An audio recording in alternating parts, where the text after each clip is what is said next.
사단장의 계급을 달고 병사들에게 귀감이 되는 한 여성에게 조폭들이 찾아와서 그녀의 머리에 소주를 부으면서 무례한 일이 생기면서 발생하는 이야기입니다. 영상 시청하시기 이전에 구독과 좋아요를 눌러주세요. 저희에게 큰 힘이 됩니다. 칠흑 같은 어둠이 융단처럼 깔린 강원도 인제군 산악훈련장. 교성을 방불케 하는 거친 숨소리와 간헐적으로 터져나오는 낮은 구령 소리만이 정막을 갈랐다. 완전 군장을 한 수백 명의 병사들이 칠흑 같은 어둠 속에서 마지막 고지를 향해 가파른 능선을 오르고 있었다. 그들의 정수리 위로 쏟아지는 것은 별빛이 아닌 차가운 가을비였다. 호흡 유지해. 마지막 500m다. 정신력으로 올라간다. 선두에서 대열을 독려하는 목소리는 놀랍게도 가늘고 청아했지만 그 안에 담긴 강철 같은 의지는 한개 사단 1만 병력의 심장을 꿰뚫고도 남을 만큼 단단했다. 목소리의 주인은 대한민국 육군 제27보병사단 이기자 부대의 사단장 강서윤 소장이었다. 대한민국 창군 이래 최초의 여성 전투부대 사단장. 그녀의 이름 앞에는 언제나 최초라는 수식어가 따라붙었다. 최초의 여성 육사 수석 졸업, 최초의 여성 연대장, 그리고 마침내 최전방을 책임지는 보병사단의 지휘관이라는 전임미답의 고지에 깃발을 꽂은 살아있는 전설. 언론은 그녀를 강철의 백합이라 불렀다. 그러나 그녀를 바로 곁에서 모시는 부하들은 그 별명을 그다지 좋아하지 않았다. 백합이라는 연약한 이미지가 그녀가 걸어온 길과 그녀가 짊어진 무게를 조금도 설명하지 못하기 때문이었다. 그녀는 그냥 강철 그 자체였다. 부관. 현재 나고자 현황은? 가쁜 숨을 몰아쉬면서도 서윤의 목소리는 한치의 흐트러짐이 없었다. 그녀의 곁을 그림자처럼 지키던 김소진 대위가 방수 처리된 태블릿을 확인하며 즉각 보고했다. 현재까지 보고된 나고자 3명. 모두 발목 염좌로 의무대로 후송 조치 완료했습니다. 목표 고지 점령 예정 시간보다 5분가량 지연되고 있습니다. 5분이라 괜찮아. 이 정도 악천 후에 5분 지연이면 선방한 거야. 병사들 독려하고 정상의 따뜻한 건빵 수프 준비하라고 지시해. 예, 알겠습니다. 소진은 서윤의 오랜 부관이자 가장 믿음직한 신복이었다. 육사 후배이기도 한 그녀는 서윤을 단순한 상관이 아닌 자신의 인생 등대로 여기고 있었다. 남성들의 세계인 군에서 여성이 자신의 능력을 증명하기 위해 얼마나 치열하게 싸워야 하는지 서윤의 등을 보며 뼈저리게 느껴왔기 때문이다. 그녀의 어깨에 달린 2개의 별은 수많은 유리천장을 온몸으로 부수고 얻어낸 피와 땀의 결정체였다.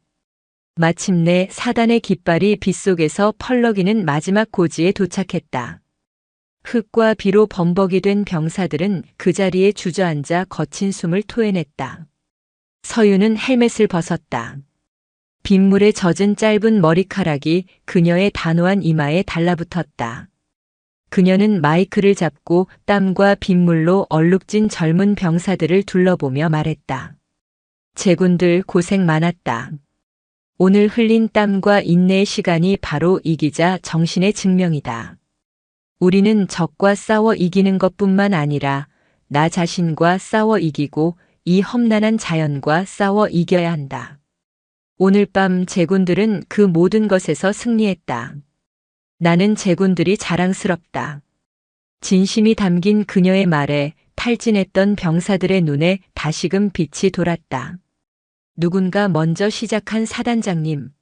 연호는 곧 거대한 함성이 되어 빗줄기를 뚫고 밤하늘로 퍼져나갔다. 서윤은 그 모습을 흐뭇하게 바라보며 옅은 미소를 지었다. 저 젊은 얼굴들을 지키기 위해 그녀는 기꺼이 강철이 되어야만 했다. 훈련이 끝나고 사단으로 복귀한 다음 날 저녁이었다. 4박 5일간의 혹독한 훈련을 성공적으로 마친 것을 자축하고 특히 이번 훈련에서 발군의 지휘 능력을 보여준 여성 중대장들을 격려하기 위해 서윤은 조촐한 저녁 자리를 마련했다. 장소는 사단 근처의 한적한 한정식집이었다. 민간인들에게 피해를 주지 않기 위해 일부러 가장 안쪽에 별실을 예약했다. 참석자는 서윤과 김소진 대위, 그리고 이번에 두각을 나타낸 1대대 알파 중대장 최미영 대위와 3대대 찰리 중대장 이지은 대위, 이렇게 4명뿐이었다. 군복을 벗고 사복으로 갈아입은 그녀들은 영락없는 20대와 40대의 평범한 여성들이었다. 다들 정말 고생 많았어. 특히 최 대위, 이번 독도법 훈련에서 보여준 판단력은 정말 탁월했어. 사단 전체에 전파할 가치가 있는 모범 사례야. 서윤의 칭찬에 최미영 대위의 얼굴이 발갛게 달아올랐다. 과찬이십니다, 사단장님. 다 사단장님께서 평소에 강조하신 원칙대로 했을 뿐입니다. 겸손하긴. 이지은 대위는 어때? 신임 중대장으로 첫 대규모 훈련이라 힘들었을 텐데. 솔직히 말씀드리면 정말 힘들었습니다. 하지만 제 뒤를 따르는 중대원들의 눈을 보면서 포기할 수 없었습니다. 그리고 저 멀리 사단장님께서 함께 걷고 계신다는 생각에 힘을 낼 수 있었습니다. 이지은 대위의 진솔한 고백의 분위기는 훈훈해졌다. 서윤은 잔에 사이다를 채우며 말했다. 그래, 바로 그거야. 지휘관은 부하들의 눈을 봐야 해. 그 눈에 담긴 신뢰를 배신하지 않기 위해 존재하는 자리야. 오늘은 계급장 다 떼고 편하게 선배 언니라고 생각하고 마음껏 먹고 마시자고. 물론 술은 안 되지만. 그녀들이 웃음꽃을 피우며 식사를 이어가던 그때였다. 어이 18. 방 잘못 들어왔잖아. 별실의 문이 거칠게 열리며 술에 취해 비틀거리는 사내 하나가 들어왔다. 값비싼 명품 옷을 아무렇게나 걸쳐 입었지만 온몸에서 풍기는 저속함과 위압감은 감출 수 없었다. 뒤이어 형님, 이 방이 아닙니다. 라며 허둥지둥 따라 들어온 부하들이 그의 팔을 붙잡았다. 사내는 곽도철이었다. 이 지역 일대를 기반으로 각종 이권 사업과 불법적인 일을 자행하는 신흥 조직 북한 강파의 두목이었다. 조폭이라기보다는 기업가 행세를 했지만 그의 본질은 폭력과 탐욕으로 얼룩진 약탈자였다. 옆 방에서 조직원들과 거나하게 술판을 벌이던 중 화장실을 가려다 방을 착각한 것이었다. 오호라 여인천 안에 군복 입은 아가씨들도 있고 곽도철의 흐릿한 눈이 테이블에 앉은 4명의 여성을 음흉하게 훑었다. 그의 시선이 가장 마지막에 상석에 앉아 자신을 차갑게 응시하는 강서윤에게 꽂혔다. 사복 차림이었지만 범접할 수 없는 위엄과 기품이 풍겨나왔다. 근데 이 여자는 뭐야? 나이는 좀 있어 보이는데 자세가 아주 건방지네. 곽도철이 부하들의 만류를 뿌리치고 비틀거리며 서윤에게 다가갔다. 김소진 대위와 최미영 대위가 반사적으로 자리에서 일어나 앞을 막아섰다. 실례합니다만 방을 잘못 찾아오신 것 같습니다. 나가주시죠. 김소진 대위가 단호하게 말했지만 곽도철은 코웃음을 쳤다. 비켜 이것들아. 내가 이 동네 왕이야. 내가 들어가고 싶으면 들어가는 거고 나가고 싶으면 나가는 거라고. 근데 이 아줌마가 대장인가 보지. 그의 시선은 여전히 서윤에게 고정되어 있었다. 서윤은 미동도 하지 않고 그를 응시했다. 마치 사냥감을 노리는 암사자의 눈빛이었다. 그 서늘한 기운에 순간적으로 움찔했지만 술기운과 오기가 그를 더 자극했다. 이봐 아줌마. 내가 누군지 알아? 이 바닥에서 곽도철 이름 석자 대면 우는 애도 울음을 멈춘다고. 근데 지금 나한테 눈을 그렇게 떠? 그때 곽도철을 말리러 들어왔던 식당 주인이 사색이 되어 달려와 그의 앞에 허리를 굽혔다. 곽 회장님 죄송합니다. 이분들은 저 군인들이십니다. 저기 사단장님이십니다. 식당 주인은 어떻게든 상황을 수습해 보려 했지만 그 말은 오히려 불에 기름을 붓는 격이었다. 곽도철은 잠시 눈을 가늘게 뜨더니 이내 배를 잡고 폭소하기 시작했다. 사단장, 푸하하. 이 여자가? 지금 나랑 장난하냐? 여자가 무슨 사단장이야. 사단장 마누라겠지. 그의 저열한 조롱에 최미영 대위와 이지은 대위의 얼굴이 굳어졌다. 김소진 대위의 눈에서는 불꽃이 튀었다. 그러나 서윤은 여전히 표정 변화 없이 입을 열었다. 지금이라도 조용히 돌아가면 없었던 일로 해주겠다. 마지막 경고다. 그녀의 차분하지만 위압적인 목소리에 곽도철의 웃음이 멎었다. 그는 술에 취한 눈으로 서윤을 다시 한번 위아래로 훑어보았다. 그리고는 누구도 예상치 못한 행동을 했다. 그는 식탁 밑으로 손을 뻗어 서윤의 허벅지를 스윽 하고 쓰다듬었다. 사단장님 다리는 비단결 같네. 순간 방 안의 공기가 얼어붙었다.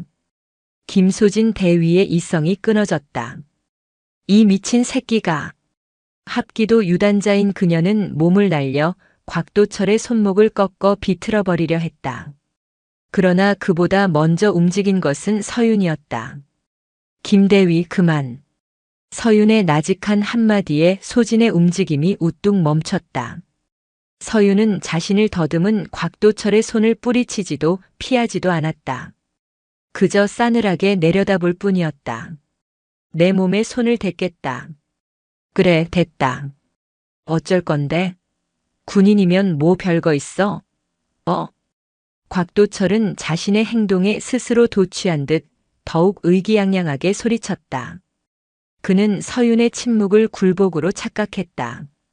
자신의 힘 앞에 일개 여군 장교 따위는 아무것도 아니라고 생각했다. 이 오만과 무지가 그의 인생을 나락으로 떨어뜨릴 최악의 패착이 될 줄은 꿈에도 모른 채 그는 테이블 위에 놓여있던 소주병을 집어들었다. 사단장이라고 했지? 그래, 내가 오늘은 특별히 이 나라를 지키느라 고생하는 사단장 나으리께 축하주를 한 잔 따라주지. 곽도철은 비열하게 웃으며 소주병 마개를 땄다. 그리고는 강서윤의 머리 위로 차가운 소주를 망설임 없이 부어버렸다. 투명한 액체가 그녀의 머리카락과 얼굴을 타고 흘러내려 어깨를 적셨다. 정갈했던 그녀의 모습은 순식간에 처참하게 망가졌다. 사단장님. 3명의 여군 장교가 동시에 비명을 질렀다.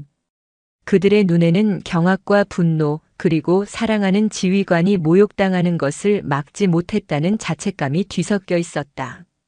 하지만 강서윤은 소주가 턱끝을 타고 뚝뚝 떨어지는 와중에도 눈 한 번 깜빡하지 않았다. 그녀의 눈은 분노를 넘어선 절대적인 0점의 온도를 담고 있었다.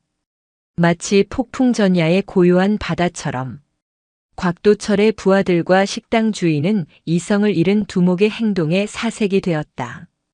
이건 단순한 시비나 행패가 아니었다. 현역 사단장, 그것도 대한민국 최초의 여성 사단장의 머리 위에 술을 부은 행위는 군 전체의 명예에 대한 정면 도전이었다. 곽도철만이 상황 파악을 하지 못한 채 낄낄거리고 있었다. 거봐, 별거 아니잖아. 여자는 그냥 여자일 뿐이야. 안 그래? 그때 서윤이 자리에서 천천히 일어섰다. 소주에 젖은 그녀의 몸에서 차가운 기운이 뿜어져 나왔다. 너. 그녀의 입에서 나온 것은 단 한 글자였다. 내 놈의 이름이 무엇이냐? 그녀의 목소리는 작았지만 방 안의 모든 소음을 집어삼키는 블랙홀 같았다. 곽도철은 자기도 모르게 침을 꿀꺽 삼켰다. 술 기운이 조금씩 가시는 듯 했다. 눈앞의 여자가 내뿜는 기세가 장난이 아니었다. 내가 곽도철이다. 왜? 곽도철. 서윤은 그 이름을 나직이 은졸였다. 마치 사형수의 이름을 확인하는 집행관처럼. 그녀는 소주에 젖은 머리카락을 손으로 한번 쓸어 넘기고는 김소진 대위를 돌아보았다. 김대위. 예, 사단장님. 소진은 눈물을 애써 참으며 각 잡힌 자세로 대답했다. 지금 즉시 사단 헌병대에 연락해. 실제 상황 발령이다. 실제 상황. 그 단어가 나오자마자 소진을 포함한 두 중대장의 눈빛이 돌변했다. 군에서 실제 상황이란 전시 또는 그에 준하는 위기 상황을 의미했다. 단순 폭행 사건에 사용할 단어가 아니었다. 그리고 헌병대장에게 직접 전해 적성 세력에 의한 지휘관 테러 사건 발생. 용의자는 현장에서 무장 저항 중. 교전 수칙에 의거하여 현장 진압 및 생포하라고. 적성 세력 테러, 무장 저항, 교전 수칙. 서윤의 입에서 나오는 단어 하나하나가 비수처럼 날아와 곽도철의 심장에 박혔다. 이제야 사태의 심각성을 깨달은 그의 얼굴이 하얗게 질려갔다. 무슨 테러라니. 내가 뭘 했다고. 서윤은 그에게 눈길조차 주지 않고 떨리는 손으로 스마트폰을 꺼내 드는 김소진 대위에게 마지막 명령을 내렸다. 아, 그리고 하나 더. 사단 직할 특임대도 출동시키도록. 용의자들이 도주할 우려가 있으니 이 식당을 포함한 반경 500m 이내를 완벽하게 포위 차단하라고 전해라. 그것은 한 조직의 종말을 고하는 강철의 여왕이 내리는 사형 선고였다. 김소진 대위의 신고 전화가 끝난 지 정확히 7분 후였다. 고요하던 시골 마을의 밤 공기를 찢는 날카로운 사이렌 소리가 들려오기 시작했다. 하나가 아니었다. 여러 대의 군용 차량이 내뿜는 기계음과 타이어 마찰음이 뒤섞여 마치 거대한 야수가 포효하며 달려오는 듯한 착각을 불러일으켰다. 식당 안에 있던 모든 사람들이 창밖을 내다보았다. 그리고 그들은 자신의 눈을 의심했다. 어둠을 뚫고 달려온 것은 단순한 헌병 순찰차가 아니었다. 육중한 차체를 자랑하는 K-808 차륜형 장갑차 2대가 굉음을 내며 식당 앞 도로를 막아섰다. 뒤이어 도착한 헌병대의 K-131 전술 차량들이 순식간에 식당 주변을 물샐 틈 없이 에워쌌다. 전원 하차. 포위망 구축. 차량에서 쏟아져 나온 것은 일반 헌병이 아니었다. 검은색 특수 방탄복과 헬멧, 방탄 고글로 온몸을 무장하고 K1A 기관단총을 가슴에 파지한 헌병 특수임무대 SDT 대원들이었다. 그들의 움직임은 한치의 오차도 없는 기계처럼 신속하고 절도 있었다. 일부는 식당 건물 옥상과 주변 건물에 저격수까지 배치했다. 동시에 식당 뒤편으로는 더욱 살벌한 기운을 풍기는 부대가 접근하고 있었다. 사단장 직할 부대 이기자 특임대였다. 대테러 임무를 전담하는 이 부대는 사단 최정예 자원들로만 구성된 그야말로 인간 병기들의 집합소였다. 그들은 소음기까지 장착한 K-7 기관단총과 각종 특수 장비로 무장한 채 식당의 모든 퇴로를 완벽하게 차단했다. 불과 몇 분 만에 평화롭던 한정식집은 완벽하게 고립된 요새가 되어버렸다. 별실 안 곽도철과 그의 부하들은 창밖의 풍경에 완전히 넋을 잃었다. 술 기운은 흔적도 없이 사라지고 죽음의 공포가 온몸을 올감했다. 이게 무슨 미친. 곽도철의 부하 중 하나가 다리가 풀려 주저앉으며 중얼거렸다. 그들은 동네 파출소 순경 몇 명이 와서 훈방 조치할 것으로 생각했다. 하지만 지금 벌어진 일은 그들의 상상을 아득히 뛰어넘는 재앙이었다. 이것은 경찰의 개입이 아니었다. 국가의 폭력을 독점한 군대가 움직인 것이었다. 곽도철은 새파랗게 질린 얼굴로 천천히 고개를 돌려 강서윤을 보았다. 그녀는 여전히 미동도 없이 그 자리에 서 있었다. 소주에 젖은 머리카락 모욕당한 모습 그대로. 하지만 지금 그녀의 모습은 더 이상 처량해 보이지 않았다. 오히려 거대한 군대를 움직여 자신을 심판하러 온 전쟁의 여신처럼 보였다. 테러, 적성 세력, 교전 수칙. 그녀가 내뱉었던 단어들이 이제야 현실의 무게를 가지고 곽도철의 뇌리를 강타했다. 그녀는 단순히 군의 권위를 빌려 자신을 겁주려던 것이 아니었다. 그녀는 대한민국 육군 제27사단 사단장으로서 자신의 지휘권을 정식으로 발동한 것이었다. 적성 세력에 의한 지휘관 테러. 이것은 군법상 전시 상황에 준하는 최고 수준의 도발 행위였다. 진압 과정에서 용의자가 저항할 경우 현장 사살까지도 가능한 초법규적 조치가 허용되는 최악의 시나리오였다. 곽도철과 그의 조직원들은 졸지의 민간인이 아닌 교전 대상인 적으로 규정되어 버린 것이다. 자, 잠깐. 오해입니다. 이건 그냥 술김에 벌어진 작은 실수일 뿐입니다. 곽도철이 다급하게 외치며 서윤에게 다가가려 했다. 그 순간 최미영 대위와 이지은 대위가 그의 앞을 가로막았다. 아까와는 비교도 할 수 없는 살기마저 느껴지는 눈빛이었다. 더 이상 사단장님께 접근하지 마라. 내 놈들은 이제 민간인이 아니다. 우리 군의 적이다. 두 여성 대위의 몸에서 뿜어져 나오는 기세에 곽도철은 저도 모르게 뒷걸음질 쳤다. 바로 그때 식당 정문이 거칠게 부서지며 섬광탄이 터졌다. 쾅! 엄청난 폭음과 함께 눈을 멀게 하는 섬광이 터져 나왔다. 곽도철의 부하들이 비명을 지르며 바닥에 쓰러졌다. 이어서 방독면을 쓴 특임대원들이 연막탄을 터뜨리며 식당 내부로 삽시간에 밀려 들어왔다. 움직이면 쏜다. 전원 손머리 위로 올리고 엎드려. 순식간에 식당 홀은 아비규환이 되었다. 술을 마시던 다른 손님들은 비명을 지르며 테이블 밑으로 숨었고 식당 직원들은 공포에 질려 카운터 뒤에 웅크렸다. 별실 문이 다시 한번 박살나듯 열렸다. 이번에 들어온 것은 검은 베레모를 쓴 특임대 팀장이었다. 그는 방 안의 상황을 순식간에 파악하고 소주에 젖은 채 서 있는 강서윤을 발견하자마자 우렁찬 목소리로 경례를 외쳤다. 사단장님께 대하여 경례. 충성. 사단 직할 특임대장 보고드립니다. 적성 세력 제압 작전 준비 완료했습니다. 서윤은 젖은 손으로 가볍게 답례를 받았다. 수고한다. 주모자로 추정되는 자는 저기 있는 곽도철. 나머지는 공범이다. 단 한 명도 놓치지 말고 전원 생포하도록. 예, 알겠습니다.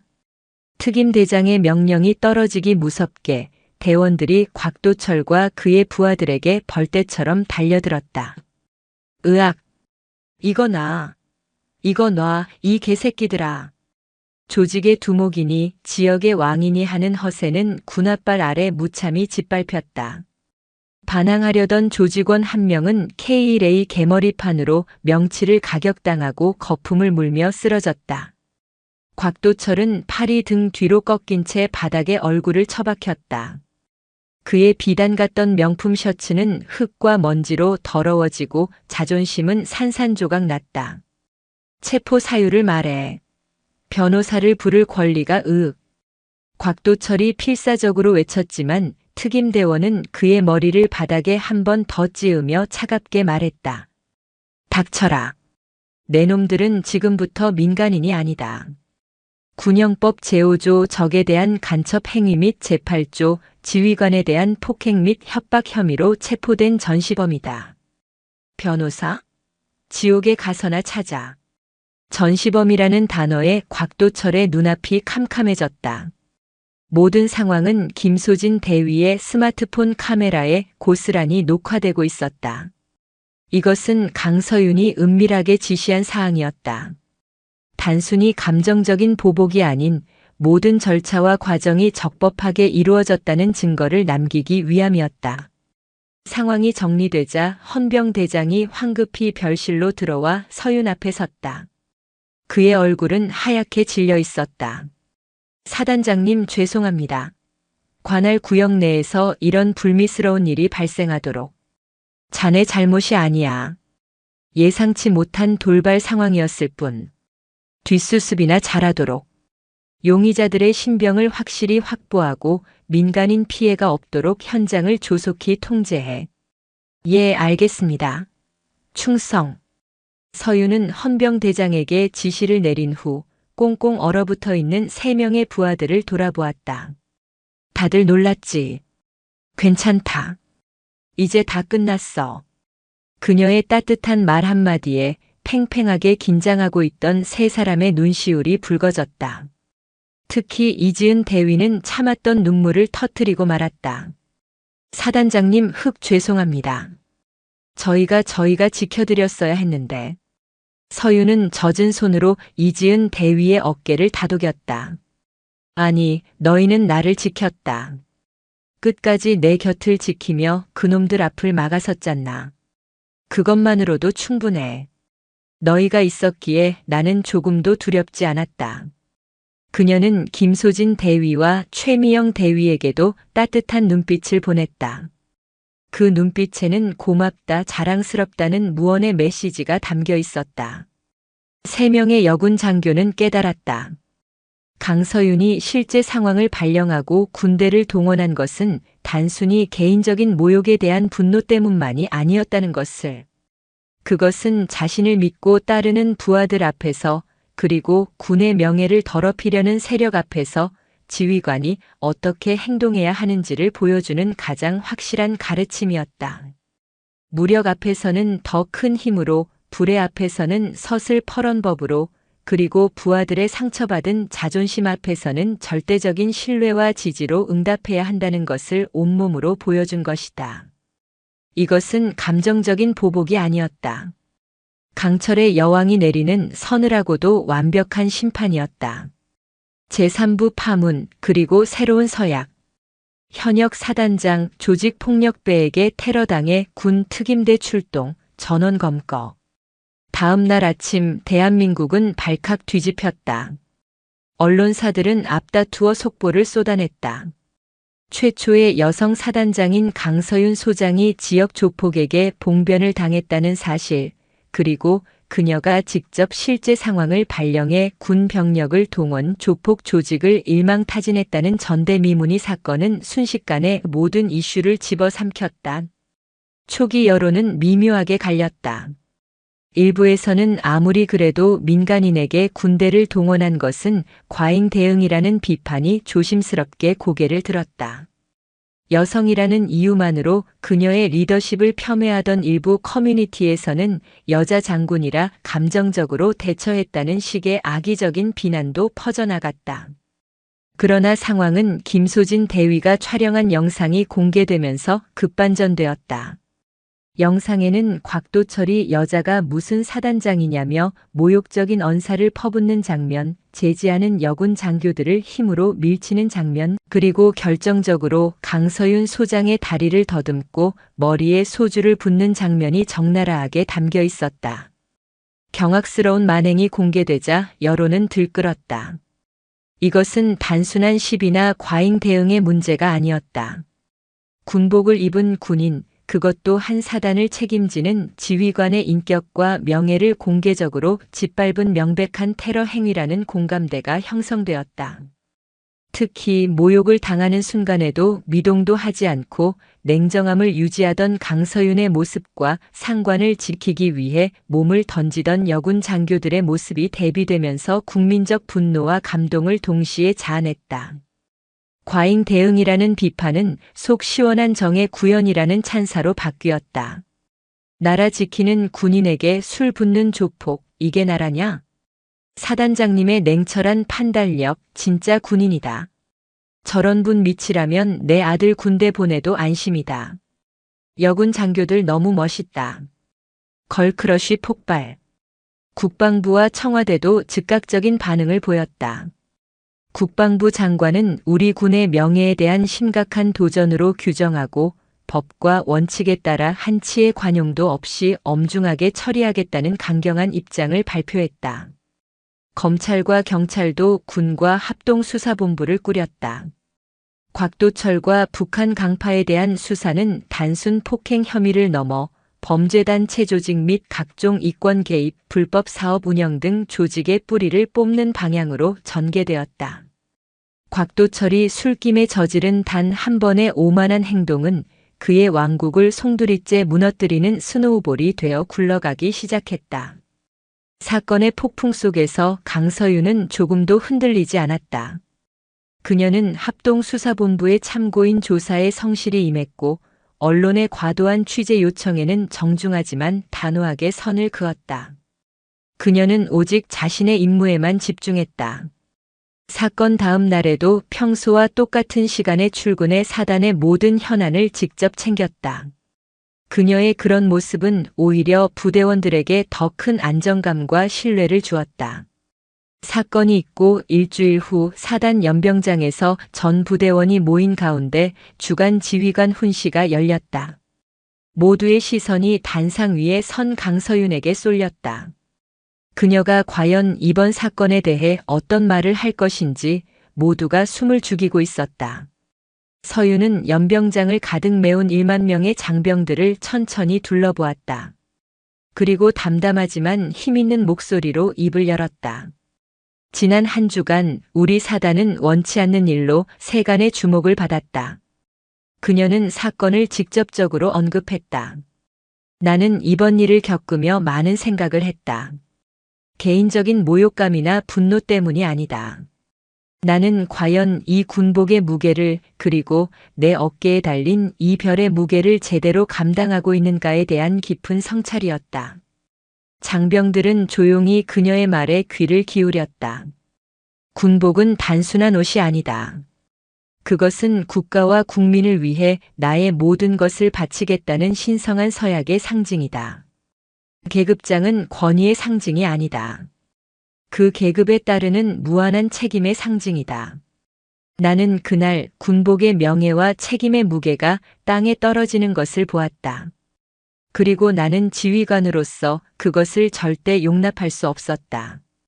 그녀의 목소리에 힘이 실렸다.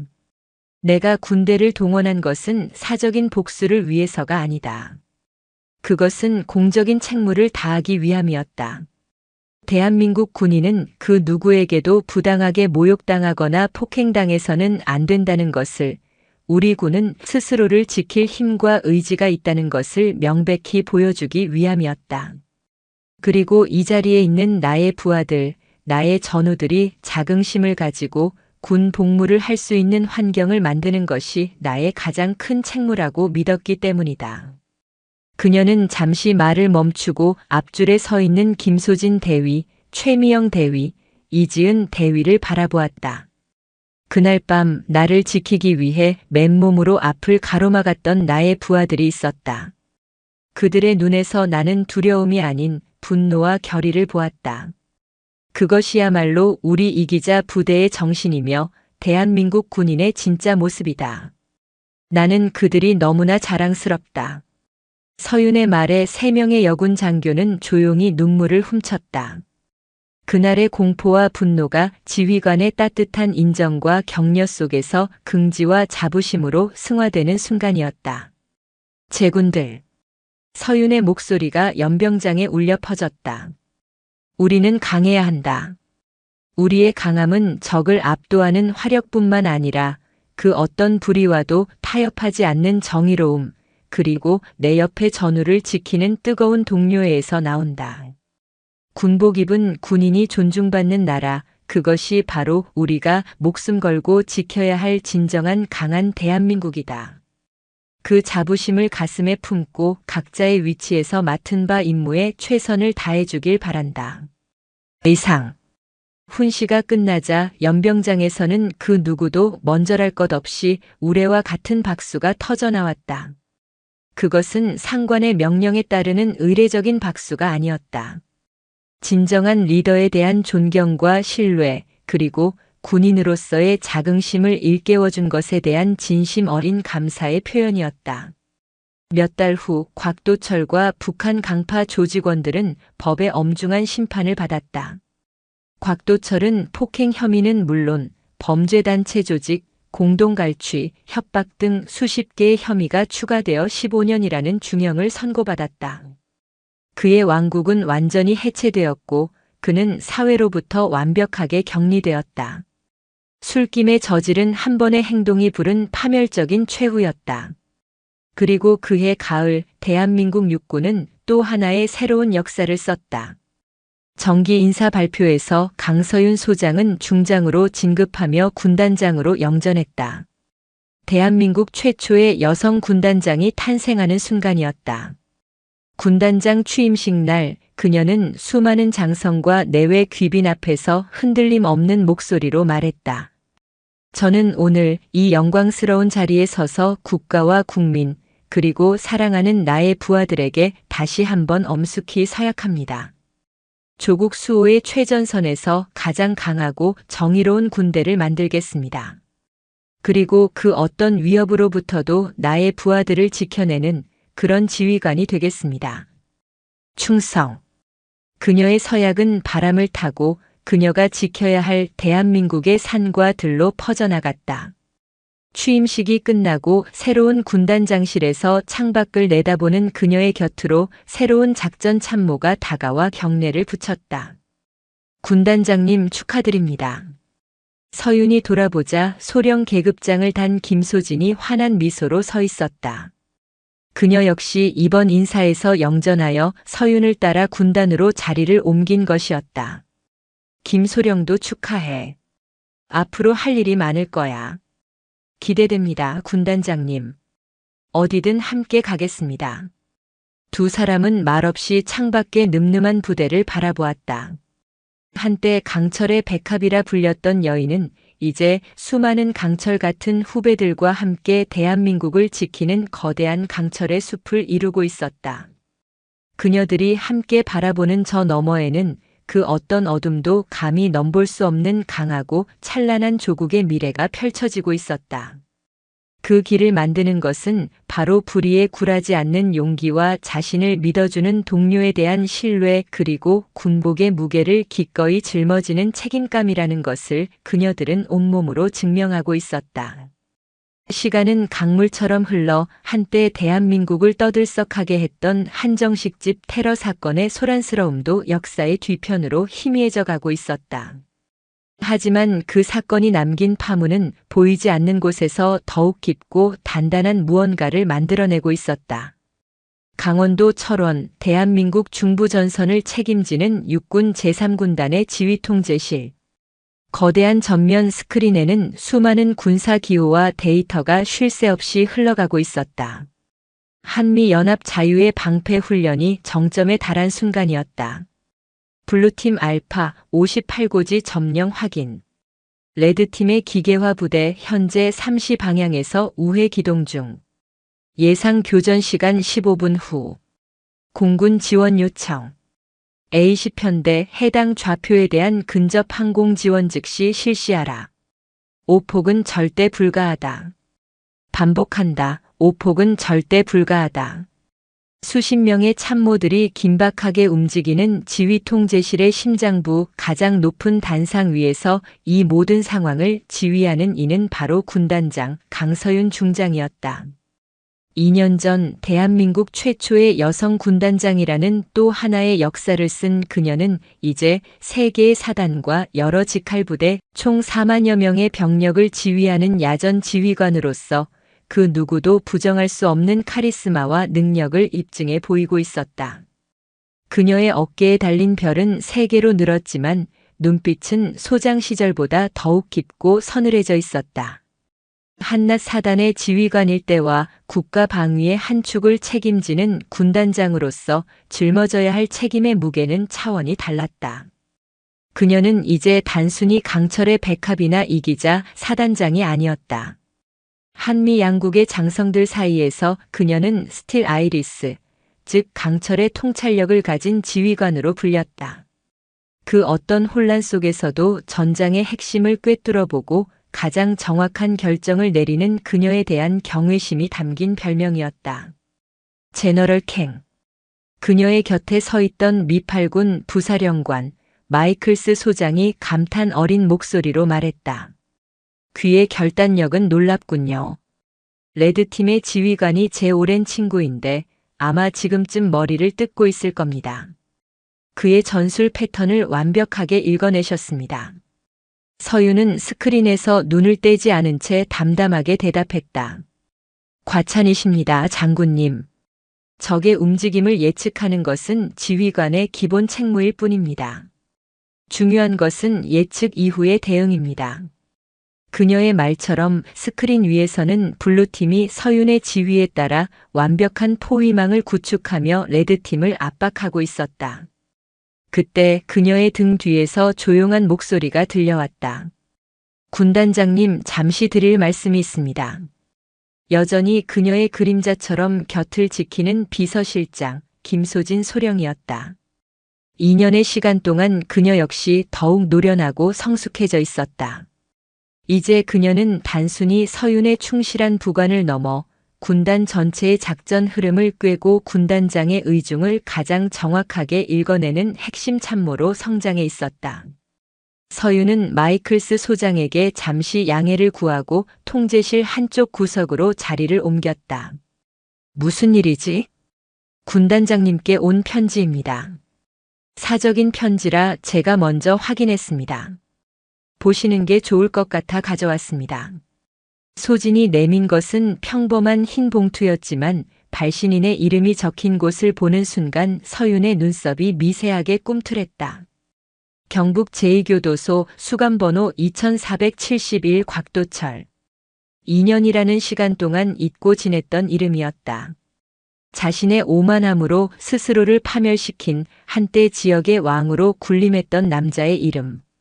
서윤은 잠시 망설이다 편지를 받아들었다. 훈련이 소강 상태에 접어든 늦은 밤, 그녀는 자신의 집무실에서 홀로 그 편지를 열었다. 삐뚤빼뚤한 글씨체에는 지난 2년간의 시간이 남긴 회한과 분노가 뒤섞여 있었다. 강서윤 군단장님께 이 편지가 당신에게 제대로 전달될지는 모르겠습니다. 군단장씩이나 되는 높은 분에게 일개 죄수의 편지가 가 닿을 수 있을지. 하지만 나는 써야겠습니다. 지난 2년간 이 차가운 감방 안에서 단 하루도 당신을 잊은 날이 없었습니다. 처음에는 당신을 증오했습니다. 나를 이렇게 만든 당신이 죽도록 미웠습니다.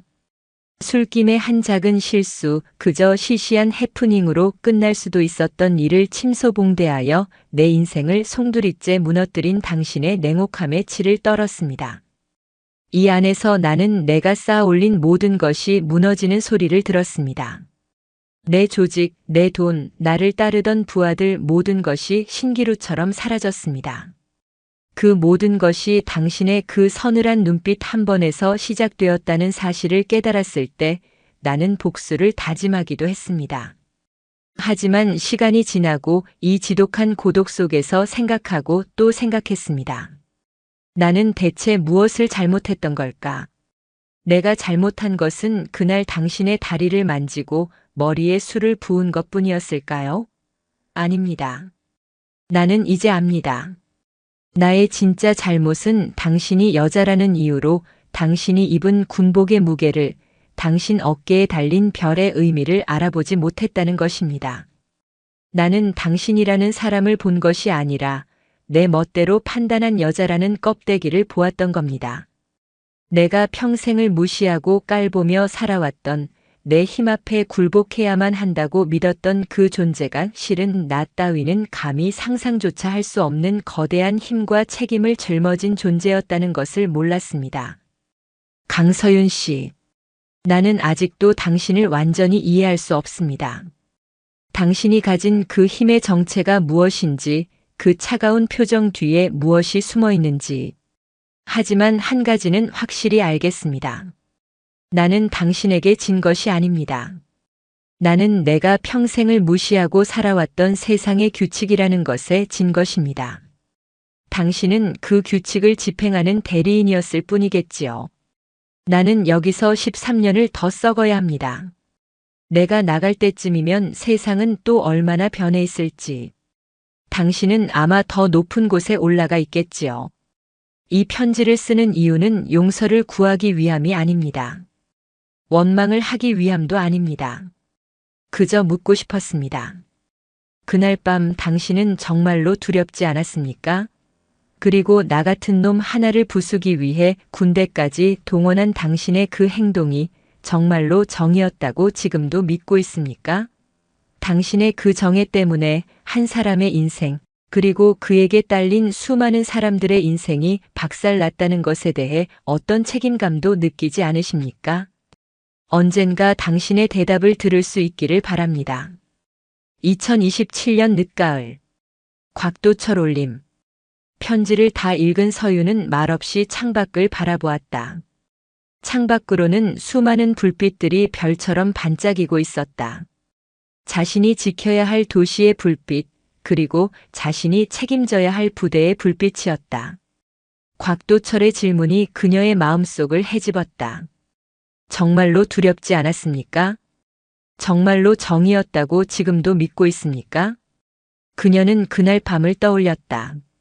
소주가 머리를 타고 흐르던 그 차가운 감촉, 모욕감과 분노.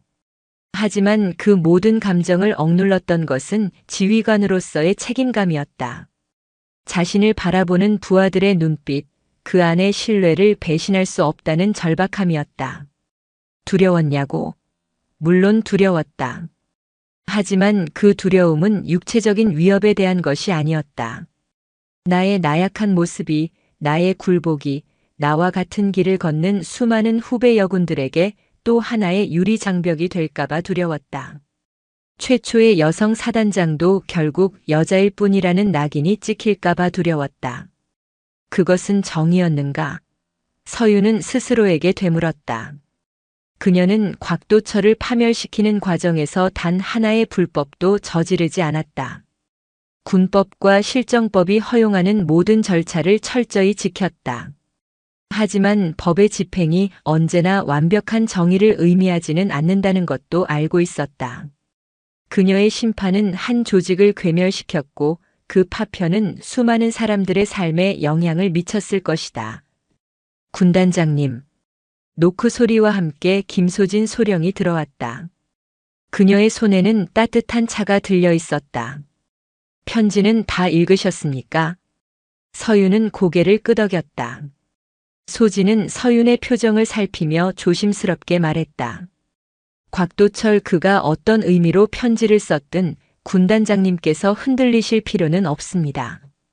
그날 군단장님의 판단은 완벽했고 우리 군의 명예를 지킨 유일한 방법이었습니다. 알고 있다, 김소령. 서윤은 차를 한 모금 마셨다. 하지만 그가 던진 질문은 우리 모두가 평생 고민해야 할 숙제이기도 해. 힘의 사용, 책임의 범위, 그리고 정의의 본질에 대한 질문이니까. 그녀는 자리에서 일어나 집무실 한쪽에 걸린 대한민국 전도를 바라보았다. 나는 그에게 답장하지 않을 것이다. 그에게 보내는 나의 대답은 편지지에 쓰는 글이 아니기 때문이다.